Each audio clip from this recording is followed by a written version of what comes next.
ప్రతి రైతుకి సమాధానం చెప్పగలడు చంద్రబాబు నాయుడు గారు. ఎందుకంటే రీసెంట్గా ఇప్పుడే ఒక అరగంట ముందే అమరావతిలో ఏం జరుగుతుంది, ఏం ఆగిపోయింది, ఎక్కడ ఏమేం జరుగుతున్నాయి అనేది ఒక వీడియో సోషల్ మీడియాకి ఇవ్వడం జరిగింది గవర్నమెంట్.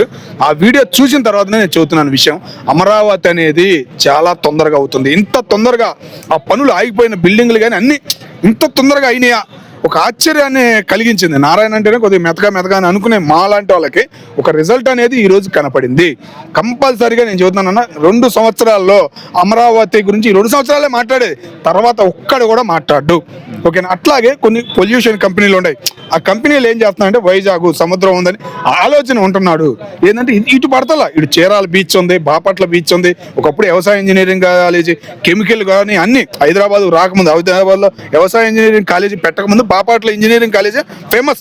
ఆ కాలేజీలో చేశారు, ఎన్నో కెమికల్ చేశారు, ఎన్నో తయారు చేశారు. ఒక పేరుంది ఆ బాపట్ల ఇంజనీరింగ్ కాలేజీకి, వ్యవసాయ ఇంజనీరింగ్ కాలేజీ. సేమ్ అలాంటి వాతావరణం అక్కడ ఉంది. అది కూడా చంద్రబాబు నాయుడు గారికి తెలుసు అనుకుంటున్నాం. ఏంటంటే పాతతనాన్ని మళ్ళీ తీయాలి, చుట్టూ ఉన్న వాతావరణాన్ని వాడుకోవాలి. 40,000 కాదు, ఇంకా 100 కాదు, నువ్వు ఎంత అడిగితే అంత ఇవ్వడానికి రైతులు అక్కడ ఉన్న లోకల్ వాళ్ళు నీకు సపోర్ట్గా ఉండారు.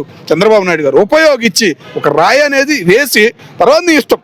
ఓకేనా? దాని ఆటోమేటిక్గా జరుగుద్ది. ఒక భయం అనేది పోయింది. మన పార్లమెంట్లోనే అమరావతి బిల్లు అయిపోయినట్టయితే మూమెంట్ వేరేగా ఉండేది. కానీ ఇంకొద్దిగా అమౌంట్ ఈ పంచాయతీ ఎలక్షన్లు ఉండే కదా, పంచాయతీ ఎలక్షన్ల అమౌంట్ కేంద్రం ఇచ్చే మూమెంట్ ఈ మార్చిలో కానీ ఏప్రిల్ అది ఇది మొత్తం కలిపి కొడదాం అనే మూమెంట్లో ఉండారు గవర్నమెంట్ అనే ఒక నమ్మకం అయితే జనానికి కనపడింది. కాబట్టి చెబుతున్నాను, కంపల్సరీగా అమరావతి అనేది ఒక రాయి పడింది, పరిగెడుతుంది అనే మాట మాత్రం ఈరోజు ఆ వీడియో చూశాను కాబట్టి నేను అక్కడ ఓన్గా కాబట్టి. ఓకేనా? నేను ఆ చీరియాని అంతకుముందు ఆ రాళ్ళు జగన్మోహన్ రెడ్డి గారు ఆపేసిన ఎన్నో ప్రాజెక్టులు కానీ అన్ని చూశాను కాబట్టి నేను అంత క్లారిటీగా చెబుతున్నాను. ఒక రాయి అనేది పడింది, పనులు అనేవి జరుగుతున్నాయి అనిపించింది.